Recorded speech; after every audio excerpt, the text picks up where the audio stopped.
नमस्कार दोस्तों, स्वागत है आपका हमारे YouTube चैनल पहाड़ी जी के वॉइस में। दोस्तों, आज ये उत्तराखंड विविध ज्ञान से संबंधित पार्ट 3 201 से लेकर 203 तक इसमें जितने भी प्रश्न कराए जाएंगे। अगर आपने पार्ट 1 और पार्ट 2 अभी तक नहीं देखे हैं तो उन्हें जरूर देखिए, क्योंकि आज हम उत्तराखंड जी के MCQ सीरीज का पार्ट 3 लेकर आए हैं, जिसमें क्वेश्चन नंबर 201 से 300 तक के मोस्ट इंपॉर्टेंट MCQs कराने वाले हैं। ठीक है, remember one thing, practice make perfect. जितनी ज्यादा प्रैक्टिस करेंगे उतना ही एग्जाम में कॉन्फिडेंस बढ़ेगा। इस सीरीज का हर एक question UK triple S C, UK PSC, forest guard, police, group C, VDO patwari, RO ARO और उत्तराखंड की लगभग सभी परीक्षाओं के लिए बहुत महत्वपूर्ण। तो बिना समय बर्बाद किए लेट्स स्टार्ट टुडे सेक्शन। तो दोस्तों, शुरू करते हैं। सबसे पहला क्वेश्चन है आपका, थोड़ा सा ये कर देते हैं आपका पॉइंट। तो सबसे पहला क्वेश्चन है, क्षेत्रफल में सबसे बड़ा बुग्याल कौन सा है? तो सबसे पहले इसका मैं आपको आंसर बता देता हूँ कि क्षेत्रफल में सबसे बड़ा बुग्याल कौन सा है, अर्थात क्षेत्रफल की दृष्टि से सबसे बड़ा बुग्याल है आपका बेदनी बुग्याल। और बेदनी बुग्याल कहाँ है? आपका चमोली में। इससे महत्वपूर्ण बातें मैं आपको बता देता हूँ कि बेदनी बुग्याल उत्तराखंड के सबसे प्रसिद्ध और क्षेत्रफल की दृष्टि से सबसे बड़े बुग्यालों में से एक माना जाता है। ठीक है, ये आपको पता चल गया होगा। ठीक है, बहुत। और यह चमोली जिले में स्थित है, ये भी मैंने आपको बता दिया है। ठीक है, और रूपकुंड ट्रैक का महत्वपूर्ण पड़ाव भी है। ठीक है, क्या है? बेदनी बुग्याल। तो बेदनी बुग्याल क्षेत्रफल में सबसे बड़ा बुग्याल है। ठीक है, और ये कहाँ, किस जिले में है? तो ये चमोली जिले में है। अगला प्रश्न है आपका, शीतकाल में स्कीइंग प्रशिक्षण दिया जाता है, तो कहाँ दिया जाता है? ये दिया जाता है आपका औली बुग्याल में। शीतकाल में मतलब सर्दियों में जो स्काइंग परीक्षण होता है वो कहाँ दिया जाता है? औली बुग्याल में। और औली बुग्याल कहाँ है आपका? ये भी आपका चमोली में। ठीक है, अगला प्रश्न है आपका, हिमालय का सबसे भव्य दर्शन होता है। तो ये प्रश्न मैंने कल की सीरीज में भी करा रखा था। तो हिमालय का जो भव्य दर्शन होता है वो बगजी बुग्याल से होता है। ठीक है, और बगजी बुग्याल कहाँ है आपकी? बगजी बुग्याल है आपकी चमोली। ठीक है, अगला प्रश्न है, राज्य में सर्वप्रथम किस औषधि पौधे की खेती शुरू की गई थी? तो राज्य में जो सर्वप्रथम औषधि पौधे की खेती की गई थी वो की गई थी बेलाडोना की। ठीक है, तो कभी कभी प्रश्न बन जाता है कि राज्य में सर्वप्रथम किस औषधि पौधे की खेती की गई थी? तो ये की गई थी बेलाडोना की। ठीक है, अगला प्रश्न है आपका, राज्य को घोषित किया गया है। तो राज्य को क्या घोषित किया गया है? तो हर्बल स्टेट घोषित किया गया है। ठीक है, तो राज्य को क्या किया गया है? हर्बल स्टेट घोषित किया गया है। अगला प्रश्न है, उत्तराखंड का जड़ी बूटी विकास एवं अनुसंधान संस्थान HRDI स्थित है। तो ये कहाँ स्थित है आपका?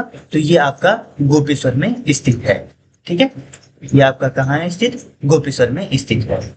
अगला प्रश्न है आपका, गढ़वाल क्षेत्र में मैती यानी कि माइका आंदोलन का सूत्रपात किया है। तो ये किसने किया है? कल्याण सिंह रावत ने। ठीक है, कल्याण सिंह रावत ने मैती आंदोलन का सूत्रपात किया है। मतलब मुख्य कर्ता धर्ता जो थे ये कौन है? कल्याण सिंह रावत। किस आंदोलन के? मैती आंदोलन के। अब मैं आपको इसमें एक चीज बता देता हूँ कि प्रश्न ये इस प्रश्न बनने की संभावना बहुत कम है, लेकिन इसमें ये प्रश्न बनने की संभावना बहुत ज्यादा बढ़ गई है इस टाइम। ठीक है, यहाँ मैती नहीं, माइका नहीं देगा, एक ऑप्शन लिख देगा कि मैती का मतलब क्या होता है। ठीक है, तो ये प्रश्न बन रखा है इसलिए कह रहा हूं मैं। तो मैती का मतलब एक ऑप्शन दे देगा माँ, या कुछ अलग से दे देगा, और एक माइका भी दे देगा, एक जो भी दे देगा। तो ये कंफ्यूजन बढ़ाने वाला होता है, इसलिए आपको मैती का सही मतलब पता होना चाहिए। तो मैती का जो सही मतलब होता है वो होता है माइका। ठीक है, अगला प्रश्न है, झपटो छीलो आंदोलन के प्रणेता थे। तो झपटो छीनो आंदोलन के प्रणेता कौन थे? आपके गोविंद सिंह रावत। ठीक है, झपटो छीनो आंदोलन के प्रणेता कौन थे? गोविंद सिंह रावत। अगला है, राज्य में राष्ट्रीय उद्यान। तो राष्ट्रीय उद्यान अगर आपने हमारे राष्ट्रीय उद्यान वाली सीरीज नहीं देखी है तो एक बार जरूर देख लेना। उससे आपको ये प्रश्न ऐसे पढ़ने की आवश्यकता नहीं होगी, आपका जो कॉन्सेप्ट वाइज एक एक करके उसमें सब क्लियर हो जाएगा।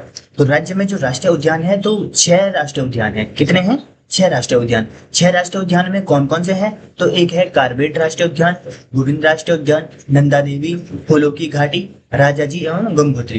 अब इस प्रकार के प्रश्न नहीं पूछे जाएंगे कि राज्य में राष्ट्रीय उद्यान कितने हैं। अब इस प्रकार के प्रश्न पूछे जाएंगे कि कार्बेट राष्ट्रीय उद्यान कहाँ है, गोविंद राष्ट्रीय उद्यान कहाँ है, नंदा देवी राष्ट्रीय उद्यान कहाँ है, फूलों की घाटी कहाँ है, राजाजी कहाँ है और गंगोत्री कहाँ है। ये आपको सब पता होने चाहिए। ये हमने जो राष्ट्रीय उद्यान की सीरीज है उसमें पूरा ढंग से बता रखा है, तो एक बार आप वो जरूर देखिए। ठीक है, अगला प्रश्न है आपका, भारत एवं एशिया का प्रथम राष्ट्रीय उद्यान। तो भारत एवं एशिया का जो प्रथम राष्ट्रीय उद्यान है ये है आपका जिम कॉर्बेट राष्ट्रीय उद्यान।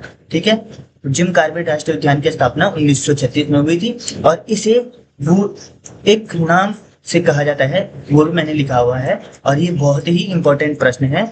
उसे हैली नेशनल पार्क के नाम से भी जाना जाता है। तो हैली नेशनल पार्क उसका नाम था। ये आप जरूर याद कर लेना क्योंकि यही प्रश्न इससे पहले जो पटवारी की परीक्षा हुई थी या एक और एग्जाम में भी इसमें पूछा गया था, जो वो पटवारी की परीक्षा कैंसिल हुई थी तो उसमें इस प्रकार का प्रश्न बन रखा था कि किस पार्क को हैली नेशनल पार्क कहा जाता है। नीचे 4 ऑप्शन थे, उसमें जिम कॉर्बेट पार्क को हैली नेशनल पार्क कहा जाता है। ठीक है, अगला प्रश्न है, किस राष्ट्रीय उद्यान में सर्वाधिक पर्यटन आते हैं। तो किस राष्ट्रीय उद्यान में आते हैं? कॉर्बेट राष्ट्रीय उद्यान में सर्वाधिक पर्यटन आते हैं। ठीक है, अगला प्रश्न है, सर्वाधिक बाघों वाला राष्ट्रीय उद्यान। तो सर्वाधिक बाघ जिस राष्ट्रीय उद्यान में पाए जाते हैं तो वो राष्ट्रीय उद्यान है आपका क्या? कॉर्बेट राष्ट्रीय उद्यान। ठीक है, अगला प्रश्न है, कॉर्बेट को प्रोजेक्ट टाइगर के अंतर्गत शामिल किया गया है। तो कॉर्बेट को प्रोजेक्ट टाइगर के अंतर्गत कब शामिल किया गया है? तो ये 1973 में शामिल किया गया है। ये प्रश्न बन सकता है आपका। ठीक है, कि कॉर्बेट को प्रोजेक्ट टाइगर के अंतर्गत शामिल किया गया है 1973 में। प्रोजेक्ट टाइगर के अंतर्गत इसलिए शामिल किया गया है क्यों?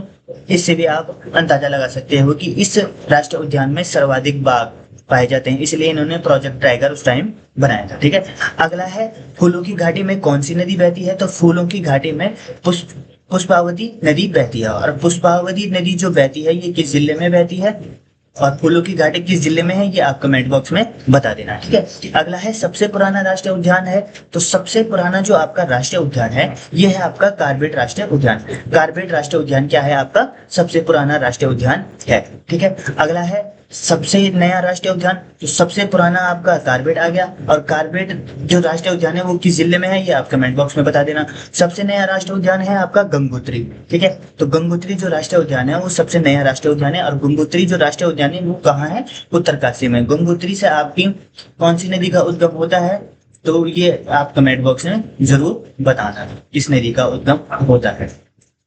ठीक है, अगला प्रश्न है आपका कि सबसे बड़ा राष्ट्रीय उद्यान। तो सबसे बड़ा राष्ट्रीय उद्यान भी क्या है? आपका गंगोत्री राष्ट्रीय उद्यान है। ठीक है, अगला प्रश्न है, सबसे छोटा राष्ट्रीय उद्यान। तो सबसे छोटा जो राष्ट्रीय उद्यान है वो कौन सा राष्ट्रीय उद्यान है? तो ये है आपका फूलों की घाटी। और फूलों की घाटी कहाँ है आपकी, किस जनपद में है? तो ये आप कमेंट बॉक्स में बता देंगे। ठीक है, अगला प्रश्न है, सर्वाधिक राष्ट्रीय उद्यानों और अभ्यारण्यों वाला जिला कौन सा है? तो जो सर्वाधिक राष्ट्रीय उद्यान और अभ्यारण्यों वाला जिला है ये है आपका चमोली। ठीक है, चमोली क्या है? आपका सर्वाधिक राष्ट्रीय उद्यान और अभ्यारण्यों वाला जिला है। ठीक है, अगला प्रश्न है, सबसे बड़ा वन्य जीव विहार। तो जो सबसे बड़ा वन्य जीव विहार है ये क्या है आपका? तो ये है केदारनाथ वन्य जीव विहार। केदारनाथ वन्य जीव विहार क्या है? आपका सबसे बड़ा वन्य जीव विहार है। ठीक है, अगला प्रश्न है, सबसे छोटा वन्य जीव विहार। तो केदारनाथ तो सबसे बड़ा वन्य जीव विहार हो गया और केदारनाथ वन्य जीव विहार किस जनपद में है? तो ये आपको जरूर बताना है कमेंट में। सबसे छोटा वन्य जीव विहार तो ये है मसूरी वन्य जीव विहार। मसूरी वन्य जीव विहार कहाँ है आपका? किस जनपद में है? आपका देहरादून में है। तो इस प्रकार के प्रश्न बन रहे हैं इसलिए मैं ऐसा कह रहा। ठीक है, अगला प्रश्न है, एशियाई हाथी के लिए मशहूर राष्ट्रीय उद्यान है। तो एशियाई हाथियों के लिए जो मशहूर राष्ट्रीय उद्यान है ये है आपका राजाजी राष्ट्रीय उद्यान। राजाजी राष्ट्रीय उद्यान क्या है? आपका एशियाई हाथियों के लिए सबसे प्रसिद्ध राष्ट्रीय उद्यान है। ठीक है, अगला प्रश्न आ जाएगा आपका, राज्य का पहला बंदरवाड़ा बनाया जा रहा है। तो राज्य का जो पहला बंदरवाड़ा बनाया जा रहा है, ये कहाँ बनाया जा रहा है आपका? पिथौरागढ़ में। पिथौरागढ़ में कहाँ बनाया जा रहा है आपका? चंडाक में बनाया जा रहा है। ठीक है, अगला प्रश्न है, राज्य में सर्वाधिक ऊसर भूमि वाला क्षेत्र वाला जिला कौन सा है? तो किस जिले में सर्वाधिक ऊसर भूमि का क्षेत्रफल है? तो ये है आपका चमोली जिले में। ठीक है, चमोली जिले में आपकी क्या है? सर्वाधिक ऊसर भूमि वाला क्षेत्र है। ठीक है, अगला प्रश्न है आपका, राज्य में सबसे कम ऊसर भूमि, तो सबसे ज्यादा किसमें है? आपकी चमोली में। और सबसे कम ऊसर भूमि वाला क्षेत्रफल वाला जिला है आपका नैनीताल। ये आपको बहुत याद रखना है, ये दोनों के दोनों बहुत ही इंपॉर्टेंट है, इनमें से कोई भी प्रश्न आपका बन सकता है। ठीक है, अगला है आपका, आप देख रहे होंगे कि जो सीरीज बनाई हुई है उसमें मैंने क्वेश्चन और आंसर सीधे लिखे हुए हैं।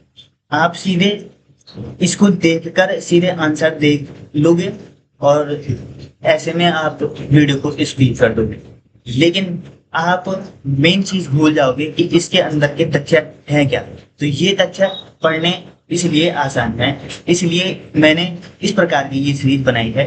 जब तक आप इसको नहीं देखोगे, अब जैसे हमने अभी जिम कॉर्बेट के बारे में बताया था, जिम कॉर्बेट को अन्य नाम से किससे जाना जाता है? हेली नेशनल पार्क के नाम से जाना जाता है, लेकिन हमने उसमें हेली नेशनल पार्क ऐड नहीं किया है क्योंकि ये एक वन लाइनर है, तो वन लाइनर में मैं आपको सीधे उनका आंसर बता रहा था, लेकिन उनसे जुड़े जो महत्वपूर्ण तथ्य थे वो मैं इस प्रकार से आपको बता रहा हूँ। अगर वीडियो आप एक भी स्किप करोगे तो वैसे वैसे पॉइंट आपके उससे चूक जाएंगे, क्योंकि इससे पहले भी मैंने जो सीरीज कराई थी उससे भी काफी प्रश्न परीक्षा में बने हुए थे और काफी ने उन्हें छोड़ दिया था, तो उससे बाद में जब आंसर की आ जाती है तो तब नंबरों का पता चलता है कि कितने हमने छोड़ दिए थे। ठीक है, इसलिए आप थोड़ा सा भी वीडियो को स्किप मत करना, क्योंकि पॉइंट टू पॉइंट फैक्ट जुड़े हुए हैं हर उससे। ठीक है, अगला है आपका, राज्य में सबसे अधिक परती भूमि क्षेत्र वाला जिला है। तो राज्य में सबसे अधिक परती भूमि वाला क्षेत्रफल वाला जिला है आपका क्या है? पौड़ी है। ठीक है, अगला है, राज्य में सबसे कम परती भूमि वाला क्षेत्रफल वाला जिला। तो सबसे कम परती और सबसे अधिक, तो सबसे अधिक परतीय है आपका पौड़ी में और सबसे कम परतीय क्षेत्रफल वाला जिला है आपका रुद्रप्रयाग। ठीक है, तो राज्य में सबसे कम प्रति क्षेत्रफल है जिसका, वो किसका है? रुद्रप्रयाग का है। ठीक है, अगला आ जाएगा आपका, इसके बारे में मैंने बता रखा है आपको वैसे कि राज्य में सर्वाधिक चारागाह भूमि, तो चारागाह भूमि वाला क्षेत्रफल कहाँ है? चमोली में है। ठीक है, अब चारागाह वाली भूमि जो है इसका मतलब होता क्या है? तो चारागाह वाली भूमि मैंने आपको बताया था ना कि चारागाह मतलब कुल मिला के आप मान लो बुग्याल। बुग्याल का मतलब घास के मैदान, घास के मैदान को भी चारागाह कहा जाता है। ठीक है, चारा जहां पाया जाता है। ठीक है, और भूमि, जिस भूमि पर चारा पाया जाता है उसे चारागाह भूमि कहा जाता है। मैं आपको एक फ्रेंकली लैंग्वेज बता रहा हूँ जिससे आप समझ जाए। आपको परीक्षा में इतना नहीं चाहिए कि क्या होता है, ऐसा होता है, वो नहीं चाहिए। इसका मतलब भी आप समझिए तो तभी आप या कहीं पर एलिगेशन मेथड लगा सकते हो या इसको टिक कर सकते हो। ठीक है, राज्य में सबसे कम चारागाह वाली भूमि क्षेत्रफल क्या है? तो राज्य में सबसे कम चारागाह भूमि वाला क्षेत्रफल जो है वो है आपका टिहरी। ठीक है, तो इसको आप नोट कर लेना।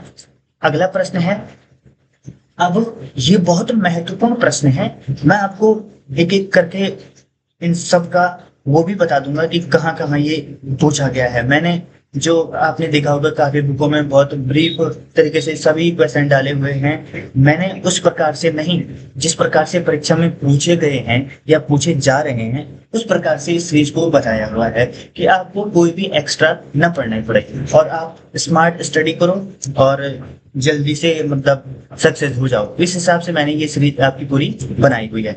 ब्रिटिश काल का पहला एक साला भूमि बंदोबस्त हुआ है। तो देखो इस प्रकार से भी काफी प्रश्न बने हुए हैं। तो एक साला जो भूमि बंदोबस्त हुआ है वो 1815 में कुमाऊं में ट्रेल का सहायता ई गार्डनर के नेतृत्व में हुआ। ठीक है, तो जो पहला जो एक साला बंदोबस्त हुआ वो कब हुआ? पहला क्वेश्चन ये बनता है, तो वो कब हुआ? 1815 में।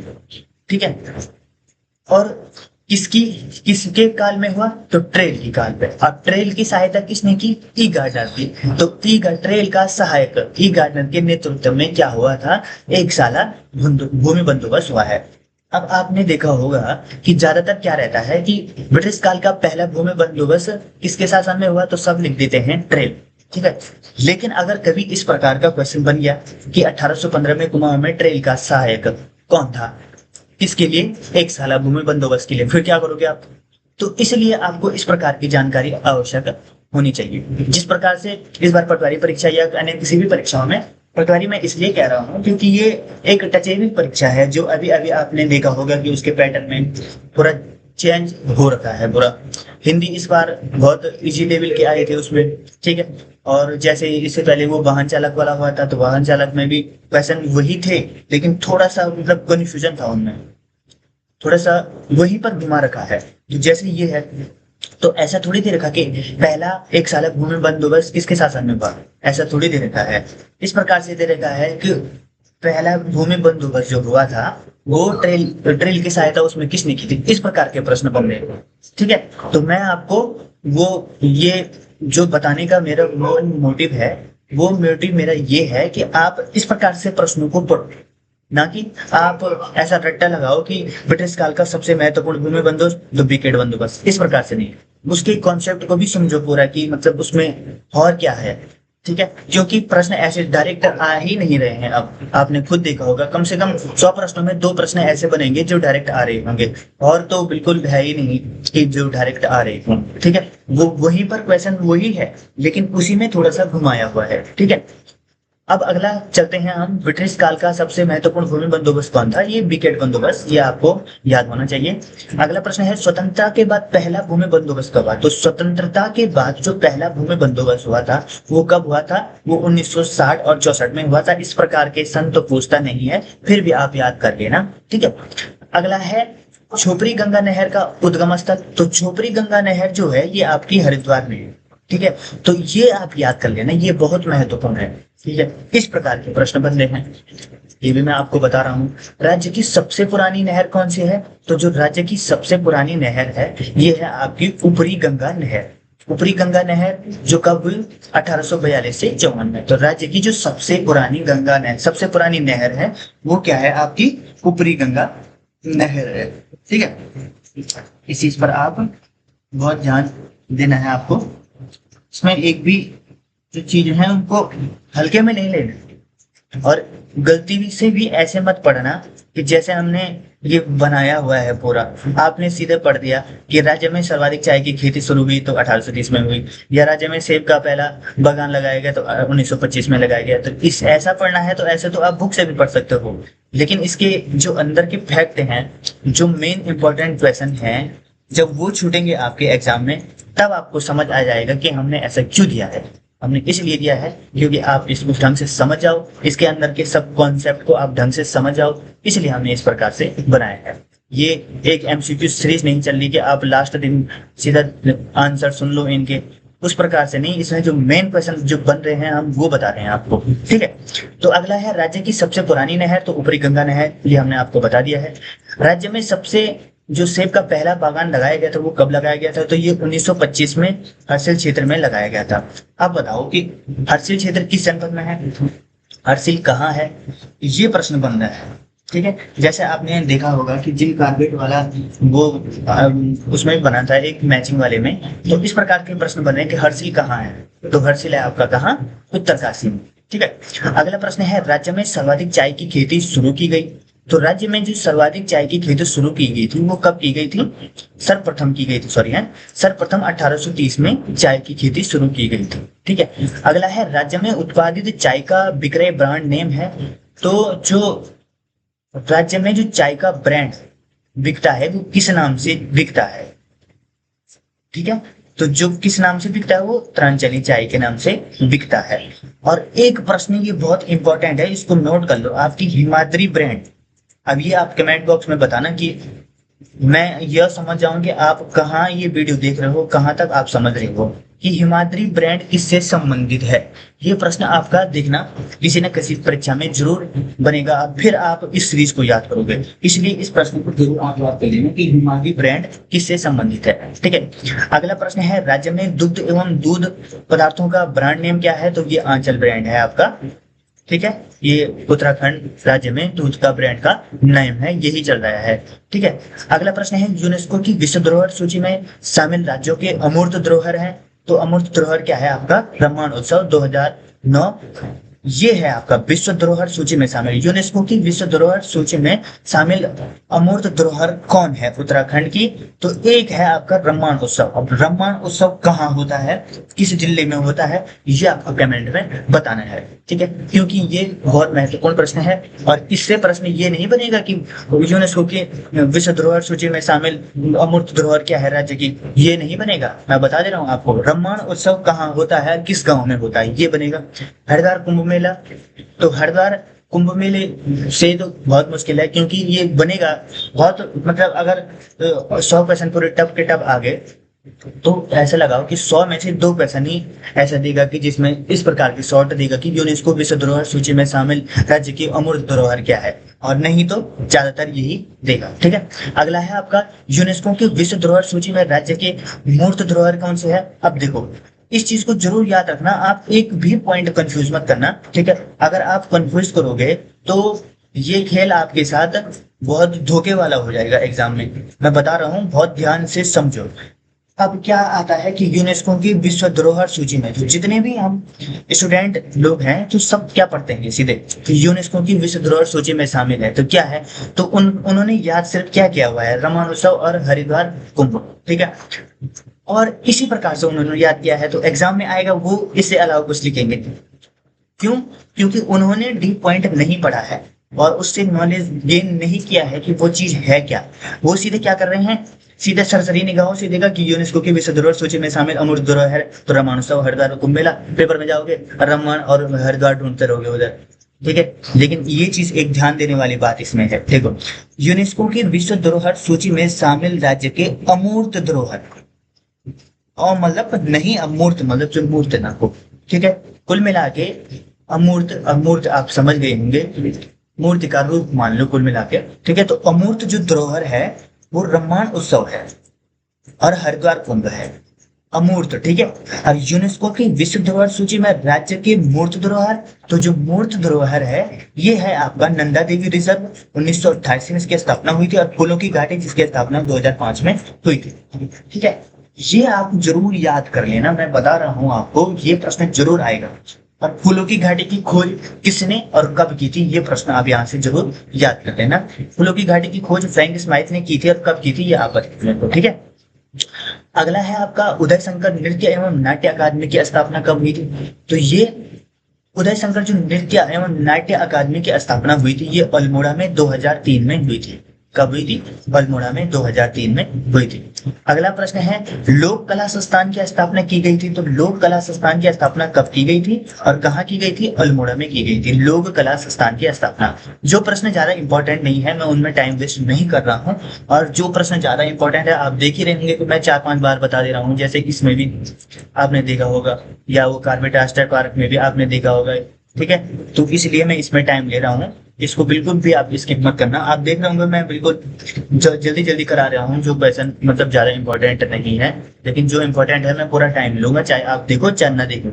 मेरा कुल मिला के मोटिव ये है कि मैं आपको पूरा जो असली नॉलेज है और जो बेसिक, ऐसा नहीं कि मतलब जैसे बुक से पढ़ लिया पूरा, ये किताबी ज्ञान नहीं, जो बेसिक नॉलेज होता है वो देने की कोशिश करूंगा आपको, ठीक है। उदय शंकर नृत्य एवं नाट्य अकादमी का तो हो गया आपको अल्मोड़ा 2003 में। लोक कला संस्थान की स्थापना अल्मोड़ा में हो गया, ये हो गया। अब गढ़वाल शैली, देखो ये प्रश्न बहुत महत्वपूर्ण है, इस प्रकार के प्रश्न बनने हैं। गढ़वाल शैली का सबसे प्रमुख चित्रकार कौन है, ठीक है। प्रमुख चित्रकार कौन है? तो ये है आपके मोलाराम तोमर जी। क्या है? गढ़वाल शैली के सबसे प्रमुख चित्रकार कौन है? गढ़वाल शैली के, ठीक है। गढ़वाल शैली, ये चीज याद रखना, कहीं कंफ्यूजन में कौन शैली के चित्रकार ना लिख देना, ठीक है। गढ़वाल शैली का सबसे प्रमुख चित्रकार कौन है? मोलाराम तोमर है। अगला प्रश्न है, नैनीताल कोटाबाग में स्थित घोड़ा लाइब्रेरी के संस्थापक कौन है? तो नैनीताल में जो घोड़ा लाइब्रेरी है, अब देखो इस प्रकार नहीं बनेगा प्रश्न कि नैनीताल कोटाबाग में स्थित घोड़ा लाइब्रेरी के संस्थापक शुभम बधान, इस प्रकार के पेपर। यहाँ ये दोनों पॉइंट्स ये सही है, ठीक है, कि नैनीताल में कोटाबाग में स्थित घोड़ा लाइब्रेरी के संस्थापक कौन है? शुभम बधान, ठीक है। तो ये इंपॉर्टेंट है आपका एक। इससे इस प्रकार का क्वेश्चन बनेगा कि कोटाबाग में स्थित घोड़ा लाइब्रेरी कहाँ स्थित है, किस जनपद में स्थित है? देखो, तो कोटा बाग भी नहीं आएगी। कुल मिला के घोड़ा लाइब्रेरी जो कोटा बाग में है वो किस जनपद में है? तो ये प्रश्न बन रहे हैं, ठीक है। तो आप इसको बहुत ध्यान देना, जो कोटा बाग नैनीताल में है और घोड़ा लाइब्रेरी के स्थापक है शुभम बनान, ठीक है। अगला प्रश्न है आपका कि डेयरी शोध एवं विकास केंद्र स्थित है। तो डेयरी शोध एवं जो विकास केंद्र स्थित है ये है आपका नैनीताल में, ठीक है। तो डेयरी शोध एवं विकास केंद्र स्थित है कहाँ है? आपका नैनीताल में। अगला है गो विज्ञान एवं प्रौद्योगिकी संस्थान। तो गो विज्ञान एवं प्रौद्योगिकी संस्थान आपका कहाँ है? पशुलोक ऋषिकेश में, ठीक है। पशुलोक ऋषिकेश में है। मिल्क पाउडर प्लांट की स्थापना की गई थी। तो मिल्क पाउडर प्लांट की स्थापना उधम सिंह नगर में की गई थी। अगला प्रश्न है आपका कि उत्तराखंड गोवंश संरक्षक अधिनियम बना। तो गोवंश की जो रक्षा के लिए जो एक संरक्षण अधिनियम बना है वो कब बना है? 2007 में, ठीक है। राज्य में सर्वाधिक प्रचलित वाद्य यंत्र क्या है? तो वो है आपका ढोल दमाऊ। और ढोल दमाऊ को कि जो सब मतलब वो बनाया गया राज्य वाद्य यंत्र, तो कब बनाया गया ये वर्ष आप कमेंट बॉक्स में बताना, ठीक है। राज्य सरकार द्वारा राज्य फिल्म नीति लागू की गई। तो राज्य सरकार द्वारा जो राज्य फिल्म नीति जो लागू की गई थी वो कब की गई थी आपकी? तो वो की गई थी आपकी 2015 में, ठीक है। राज्य की पहली सफल फिल्म, तो पहली सफल फिल्म क्या थी आपकी? घर जमाई। घर जमाई, ठीक है। घर जमाई क्या थी? पहली सफल फिल्म थी। अब देखो, घर जमाई का मतलब इस प्रकार के आ रहे हैं क्वेश्चन। देखो, घर जमाई का मतलब, घर जमाई तो समझ आ जाता है, लेकिन घर जमाई अगर गढ़वाली में इसका अर्थ निकालें या कुमाऊनी में इसका अर्थ निकालें तो इस प्रकार के प्रश्न बन रहे हैं कि घर जमाई का संबंध किससे है, ठीक है। तो इसको भी आप जरूर याद कर लेना। वैसे तो आप सबको पता ही होगा, लेकिन अगर अलग अलग भाषाओं में अलग अलग कहा जाता है तो आप इसको कमेंट बॉक्स में बताना कि आपकी भाषा में इसे क्या कहा जाता है, ठीक है। अगला है फिल्मों के प्रोत्साहन करने हेतु राज्य में फिल्म विकास परिषद गठित किया गया था। तो कब किया गया था? ये 2016 में किया गया था, ठीक है। अगला है राज्य का पहला म्यूजियम वीडियो एल्बम। तो देखो, ये प्रश्न बहुत इंपॉर्टेंट है। पहला जो म्यूजियम वीडियो एल्बम है ये है क्या है आपका? वाह, ठीक है। अगला प्रश्न है आपका किस त्योहार की रात में भेला खेला जाता है? तो ये बहुत इंपॉर्टेंट है, ठीक है। तो किस त्योहार की रात में भेला खेला जाता है? तो दीपावली की त्योहार की रात में क्या खेला जाता है? भेला खेला जाता है। और दीपावली को बग्वाल कहा जाता है, ठीक है। बग्वाल, ठीक है। अब देखो, प्रश्न आ रहा है कि बग्वाल किसे कहा जाता है? ऑप्शन दे देगा, तो बग्वाल आप जरूर याद रखना, ठीक है। जो उत्तराखंड से होंगे उनको तो लगभग पता ही होगा, लेकिन जो थोड़ा बाहर से होंगे तो उनको थोड़ा प्रॉब्लम हो सकती है इसमें, इसलिए मैं बता रहा हूँ कि बग्वाल किसको कहा जाता है? दीपावली को। इस चीज को आप याद रखना, ठीक है। अगला प्रश्न है घी संक्रांति ओलगिया मनाया जाता है। देखो, ये प्रश्न बहुत महत्वपूर्ण है, ये बहुत बार परीक्षा में पूछा जा चुका है, ठीक है। घी संक्रांति को क्या कहा जाता है? ओलगिया। एक प्रश्न ये हो गया। मनाया जाता है कब? सितंबर के मध्य में। ओलगिया किसे कहा जाता है? ओलगिया क्या है? एक वाद्य यंत्र है, एक त्योहार है, या घी संक्रांति को कहा जाता है? इस प्रकार का बनेगा, ठीक है। ओलगिया आपको शब्द से लग रहा होगा कि शायद वाद्य यंत्र है, लेकिन ओलगिया क्या है? आपका घी संक्रांति है, ठीक है। अगला है आपका कुमाऊं क्षेत्र में घुघुतिया या काले कौवे का त्योहार कहा जाता है। तो किसे कहा जाता है? आपका मकर संक्रांति को कुमाऊं क्षेत्र में घुघुतिया या काले कौवे का त्योहार कहा जाता है, ठीक है। अगला प्रश्न है आषाढ़ी कौतिक या बग्वाल मेला। देखो, ये बहुत इंपॉर्टेंट है, ठीक है। अब देखो, आषाढ़ी कौतिक बग्वाल मेला कहाँ लगता है? ये लगता है देवीधुरा चंपावत में। लेकिन हाँ चलो, अगर ये आ गया तो ठीक है, लेकिन बग्वाल मेला कहाँ लगता है? ऑप्शन में आ गया कि दीपावली, ठीक है। दीपावली और किसी जनपद का नाम डाल दिया, तो आप बिल्कुल भी कंफ्यूज मत होना, क्योंकि ये पूछ क्या रहा है? आषाढ़ी कौतिक बग्वाल मेला पूछ रहा है, ऐसा नहीं कह रहा कि बग्वाल। क्योंकि काफी क्या करते हैं कि जल्दबाजी में इस प्रकार के प्रश्नों को गलत कर देते हैं, ठीक है। आप ऑप्शन भी आपको वैसे ही मिलेंगे जैसी आपकी सोच चलती है, तो आपकी सोच के हिसाब से नहीं, आपको बहुत स्मार्ट तरीके से चलना होगा, ठीक है। अगला प्रश्न ये बहुत इंपॉर्टेंट है, ठीक है। आप ये 53 से सब इंपॉर्टेंट है, जहां तक मैं बोलूंगा आपको ये ज्यादा ही इंपॉर्टेंट है, क्योंकि इनमें से कोई भी कभी भी टपक सकता है, ठीक है। अगला है लड़ीधुरा मेला। तो लड़ीधुरा मेला जब लगता है वो बाराकोट चंपावत में लड़ीधुरा मेला लगता है आपका। अगला प्रश्न है थल मेला। थल मेला कहाँ लगता है? पिथौरागढ़ में, ठीक है। और झंडा मेला लगता है आपका देहरादून में, गुरु राम राय के जन्मदिन पर। कहाँ लगता है? देहरादून में। क्या लगता है? झंडा मेला, ठीक है। अगला प्रश्न है राज्य में कुंभ मेला लगता है। तो राज्य में कुंभ मेला कब लगता है? हरिद्वार में। और राज्य में कुंभ मेला कहाँ लगता है? हरिद्वार में। कितने वर्षों में लगता है? तो वो लगता है 12 वर्ष में लगता है, 12 वर्ष में क्या लगता है, कुंभ मेला लगता है। गोचर मेले की शुरुआत हुई थी, तो गोचर मेले की शुरुआत कब हुई थी, तो ये 1943 में बनरेड्डी द्वारा चमोली में की गई थी। ठीक है, ये बहुत ही महत्वपूर्ण प्रश्न है, बहुत बार आता है ये कि गोचर मेले की शुरुआत कब हुई थी, ये 1943 में हुई थी। ठीक है, गोचर मेले की शुरुआत कब हुई थी, 1943 में हुई थी। अगला है हरियाली पूजी, हरियाली पूजा मेला मनाया जाता है। तो हरियाली पूजा मेला जो मनाया जाता है ये नौटी में मनाया जाता है। अब नौटी कहाँ है, नौटी गांव किस जिले में है, इस प्रकार के प्रश्न बनने हैं। तो नौटी है आपका कहाँ, चमोली में। अंगूठी उत्सव या मक्खन उत्सव या बटर फेस्टिवल या मनाया जाता है, तो ये बहुत ही महत्वपूर्ण प्रश्न है, इसको आप जरूर नोट कर लेना। बटर फेस्टिवल दयारा बुग्याल उत्तरकाशी में मनाया जाता है। ठीक है, ये बटर फेस्टिवल या अंगूठी उत्सव, मक्खन उत्सव या बटर फेस्टिवल, तो इस चीज को ये सब शब्द याद रखना। ठीक है, क्योंकि प्रश्न इस प्रकार में पूछा जाता है कि अंगूठी उत्सव को अन्य किस नाम से जाना जाता है, तो बटर फेस्टिवल या मक्खन उत्सव भी कहा जाता है। ठीक है, अगला प्रश्न है आपका कि हरियाली दिवस मनाया जाता है। तो हरियाली दिवस कब मनाया जाता है, तो ये 16 जुलाई को मनाया जाता है। इस प्रकार के प्रश्न बनने की संभावना बहुत कम है, लेकिन फिर भी आप याद करके रख लेना। ठीक है, अगला है शहीद दिवस। तो शहीद दिवस कब मनाया जाता है आपका, 5 सितंबर को सल्ट कुमार में। सल्ट कहाँ है ये आपको कमेंट में बताना है। ठीक है, अगला हो जाएगा आपका,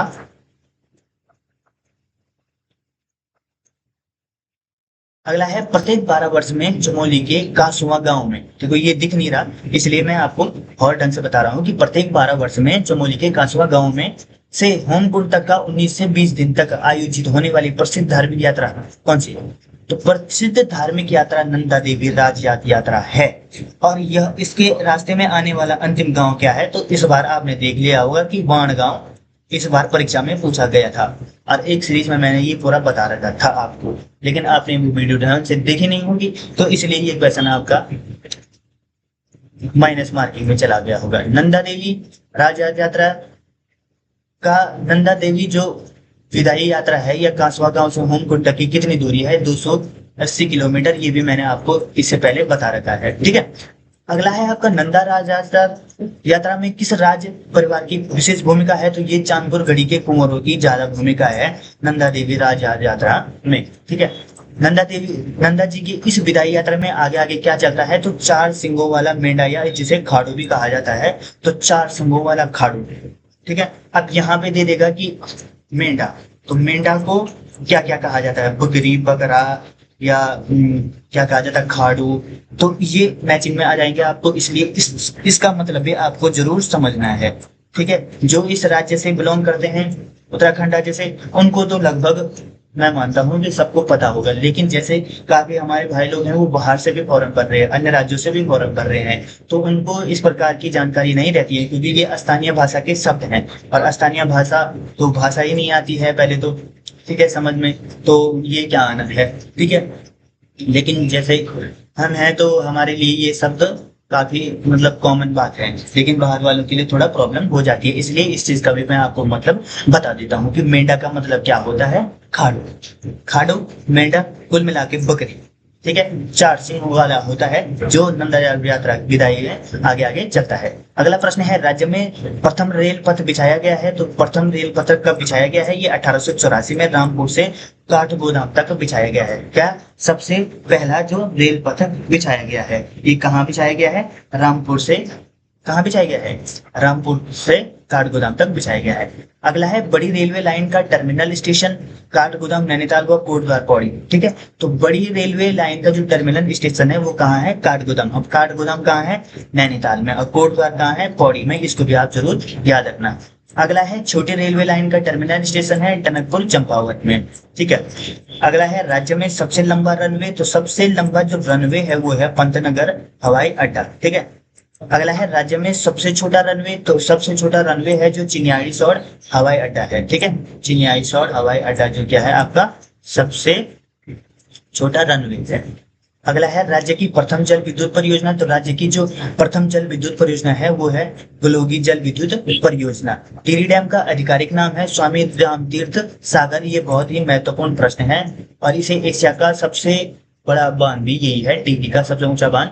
तो एशिया का सबसे ऊंचा बांध उत्तराखंड का भी बांध यही है, तो टिहरी बांध सबसे ऊंचा है। ठीक है, अगला है वर्तमान में उरेडा का मुख्यालय कहाँ है। तो उरेडा का मुख्यालय है आपका देहरादून में। और उरेडा किससे संबंधित है, तो ये आप कमेंट बॉक्स में बताना। ठीक है, अगला है राज्य में वस्तु एवं सेवा का जीएसटी लागू हुआ, तो ये कब हुआ था? 1 जुलाई 2017 को यहाँ क्या हुआ था? जीएसटी लागू हुआ था। ठीक है। राज्य में सबसे पुरानी सूती वस्त्र मिल कहाँ है? तो ये काशीपुर में आपकी है। ठीक है। अच्छा, एशिया के सबसे बड़े कागज उद्योग, ठीक है, कागज उद्योग कहाँ है? लाल कुआं में। और Sumo century paper and pulp board मिले हैं, ये कहाँ मिले? नैनीताल, लाल कुआं नैनीताल में है ये सबसे बड़ी कागज मिल। ठीक है। अगला है राज्य में पहली चीनी मिल, तो ये आपकी काशीपुर में 1936 में स्थापित की गई थी। ठीक है। अगला प्रश्न है राज्य सूक्ष्म लघु एवं मध्य उद्योग नीति लागू हुई, तो राज्य सूक्ष्म एवं मध्य जो उद्योग नीति लागू हुई थी वो 31 जनवरी 2015 को लागू हुई थी। अगला प्रश्न है राज्य में प्रथम बार निवेश सम्मेलन डेस्टिनेशन उत्तराखंड हुआ था, ये तो 7 अक्टूबर 2018 को ये आपका हुआ था। अगला प्रश्न है उत्तराखंड उच्च शिक्षा निर्देशालय, तो उत्तराखंड का जो उच्च शिक्षा निर्देशालय वो कहाँ है आपका? वो हल्द्वानी है। और एक प्रश्न मैं आपको बता देता हूँ कि जो उत्तराखंड का उच्च न्यायालय है वो अब कहाँ बनना प्रस्तावित हुआ है, तो कहाँ बनना प्रस्तावित हुआ है ये आपको कमेंट बॉक्स में बताना है, क्योंकि मैंने इसका आंसर आपको पहले ही 2 वीडियो में बता चुका हूँ। अगला प्रश्न है उत्तराखंड प्राविधिक शिक्षा निर्देशालय, तो ये कहाँ है आपका? ये है श्रीनगर पौड़ी में। ठीक है। ये आपका यूबीटीआर जानते होंगे आप, इसलिए मैं इसके बारे में ज्यादा बता नहीं रहा हूँ, ज्यादा चाहिए भी नहीं है। ठीक है। उत्तराखंड प्रौद्योगिकी शिक्षा एवं परिषद है जो एवं परीक्षा है वो है आपकी रुड़की हरिद्वार में। ठीक है। अगला है उत्तराखंड माध्यमिक शिक्षा परिषद, तो ये आपका कहाँ है? आपका देहरादून में। उत्तराखंड विद्यालयी शिक्षा परिषद, तो उत्तराखंड जो विद्यालयी शिक्षा परिषद है वो है रामनगर नैनीताल, जो हमारे 10वीं 12वीं के बोर्ड वगैरह होते हैं, तो इसका रिजल्ट यहीं से डिक्लेयर किया जाता है। अगला है उत्तराखंड मदरसा एजुकेशन बोर्ड, तो ये आपका देहरादून में है। राज्य का पहला महिला इंजीनियरिंग कॉलेज, तो ये सिद्धू वाला देहरादून में है, ये भी आप जरूर याद कर लेना। ठीक है। अगला है राज्य शैक्षिक अनुसंधान एवं प्रशिक्षण परिषद, कहाँ है आपका? देहरादून में है, ये भी बहुत महत्वपूर्ण प्रश्न है आपका। राज्य शैक्षिक एवं प्रशिक्षण संस्थान सीमेंट, तो ये कहाँ है आपका? देहरादून में है। ठीक है। राज्य में ई वे बिल व्यवस्था लागू की गई, ये बहुत महत्वपूर्ण प्रश्न है, इसको आप बहुत ही इंपॉर्टेंट तरीके से याद करना कि 20 अप्रैल 2018 को राज्य में ई वे बिल व्यवस्था लागू की गई है। ठीक है। अगला है राज्य एवं देश का पहला कृषि विश्वविद्यालय, तो कृषि विश्वविद्यालय पहला क्या है? जीवी पंत कृषि प्रौद्योगिकी विश्वविद्यालय पंतनगर में। ठीक है। इसकी स्थापना कब हुई थी? तो इसकी स्थापना हुई थी 1960 में। ये क्या कह रहा है कि राज्य में देश का पहला कृषि विश्वविद्यालय कौन सा है? तो जीवी पंत कृषि विश्वविद्यालय क्या है? पंतनगर में है, और ये सबसे क्या है? पहला कृषि विश्वविद्यालय है। ठीक है। अगला है आपका राज्य प्रबंधन संस्थान आईआईएम स्थित है, तो ये कहाँ है आपका? ये काशीपुर में स्थित है। और काशीपुर किस डिस्ट्रिक्ट में स्थित है आपका? तो ये आपका उधम सिंह नगर में स्थित है। ठीक है। अगला है आपका राज्य व निजी क्षेत्र का प्रथम मेडिकल विश्वविद्यालय, तो राज्य व निजी क्षेत्र का जो प्रथम विश्वविद्यालय है वो कहाँ है? राज्य और निजी क्षेत्र का प्रथम विश्वविद्यालय Himalaya institute of medical science Dehradun. अगला है बीर चंद्र सिंह गढ़वाली राजकीय मेडिकल कॉलेज, कहाँ स्थित है? तो श्रीनगर में। अब देखो, बीर चंद्र सिंह गढ़वाली जो थे उनका संबंध किससे है, ये प्रश्न बहुत बार परीक्षा में पूछा जा चुका है, और ये आप इंपॉर्टेंट बना के लिख देना। इसका जो आंसर है वो आपको कमेंट बॉक्स में बता देना है। ऑप्शन है आपका ए सेना से, ऑप्शन 2 खेल से, ऑप्शन 3 संगीत से, ऑप्शन 4 शिक्षा से। ये बहुत ही महत्वपूर्ण प्रश्न है, बहुत बार आ चुका है, इसलिए मैं आपको ये बता रहा हूँ। ठीक है। अगला है आपका कि राज्य का प्रथम सैनिक स्कूल स्थापित है, तो ये है घोड़ाखाल नैनीताल में, इसकी स्थापना 1966 में हुई थी। ठीक है। अब गढ़वाली और कुमाऊं में पहेलियों का तो क्या कहा जाता है? तो इन्हें कहा जाता है आना। ठीक है। आना क्या होता है कि गढ़वाल और कुमाऊं में पहेलियों को कहा जाने वाला शब्द है आना। ठीक है। और आपको पता होगा कि इस प्रकार का प्रश्न बनेगा नहीं बिल्कुल भी कि गढ़वाल और कुमाऊं क्षेत्र में पहेलियों को क्या कहा जाता है। इस प्रकार का बनेगा कि आना का मतलब क्या होता है, और ऑप्शन वाले उसमें ये प्रश्न दे देगा आपका। ठीक है। गढ़वाली बोली की प्रथम रचना कौन सी है? तो ये है गोरखा वाणी सुदर्शन शाह द्वारा रचित है पहली बोली। ठीक है, अगला प्रश्न है कुमाऊनी भाषा के आदि कवि कौन है? तो लोक रत्न गुमानी पंत क्या है? कुमाऊनी भाषा के आदि कवि हैं। अगला प्रश्न है आपका कुमाऊं बोली के प्रथम भाषा वैज्ञानिक। तो कुमाऊं बोली के प्रथम भाषा वैज्ञानिक जो हैं उनका नाम है गंगादत्त उत्प्रेती। गंगादत्त उत्प्रेती क्या है? आपके कुमाऊं बोली के प्रथम भाषा वैज्ञानिक हैं। अगला प्रश्न है भारतीय वनस्पति सर्वेक्षण विभाग। तो भारत का जो भारतीय वनस्पति सर्वेक्षण विभाग उत्तरीय क्षेत्र में का जो केंद्र है वो कहाँ है? आपका देहरादून में। ठीक है, इसी तरह दोस्तों जो मैंने आज की सीरीज कराई है वो पूरी कंप्लीट हो गई है। ठीक है, और तो अब इसके बाद मैं अगली जो लास्ट सीरीज है एमसीक्यू वाली ये कराऊंगा। ठीक है, और उसके बाद मैं आपका चैप्टर फर्स्ट से शुरू करा दूंगा। बिल्कुल भी आप एक भी क्लास को स्किप मत करना, क्योंकि अगर आप स्किप करोगे तो ऐसे में मैं एक बात बता देता हूँ आपको। इससे पहले भी मैंने पूरा वो डाल चुका हूँ कि कब से क्लास शुरू हो रही है। तो क्लास शुरू होने का मैंने आपको पूरा बता दिया है। अब बताने के बाद क्या है कि मैं आज एक वीडियो डाल दूंगा, जैसे किस चीज की? एमसीक्यू सीरीज की। अब एमसीक्यू सीरीज की आज की वीडियो मैंने डाल दी, आपने आज की वीडियो देख ली, आज ही की आज आपका चैप्टर समाप्त हो गया। ठीक है, अगर आज आपने वीडियो नहीं देखी, कल मैं दूसरे चैप्टर का डालूंगा, आपके लिए 2 बढ़ गए। कल मैं तीसरे का डालूंगा, आपके लिए 3 बढ़ गई। एक दिन ऐसा आएगा कि 5 दिन के बाद 20 वीडियो होने के बाद आप देखोगे यार ये तो बहुत बड़ा है, तो आप देखना ही बंद कर दोगे। समझ रहे हो? और ना आपका सिलेबस पूरा होगा, ना आप इसको ढंग से पढ़ पाओगे। एक तरफ से ये बर्डन हो जाएगा आपके लिए। लेकिन अगर आप निरंतर जैसे सीरीज चल रही है वैसे इसको साथ साथ लेके चलोगे तो एकदम से आपका पूरा क्लियर हो जाएगा, सिलेबस कंप्लीट हो जाएगा, एमसीक्यू प्रैक्टिस हो जाएगी। ठीक है, जो भी छोटा हुआ रहेगा, जितना भी इसके बाद छूटेगा वो मैं आपको एमसीक्यू सीरीज में पूरा करवा के दे दूंगा। इसलिए आप बिल्कुल भी एक भी क्लास को आप स्किप मत करना। अगर अभी तक वीडियो पसंद आ रही है तो लाइक जरूर कीजिए, चैनल को सब्सक्राइब करें और बेल आइकन दबाना मत भूलिए। Your on one click motivates me to create more quality content for you। तो इससे ज्यादा क्या बोलूं, अगर वीडियो आपको अच्छी लगी तो लाइक शेयर सब्सक्राइब जरूर करें। धन्यवाद।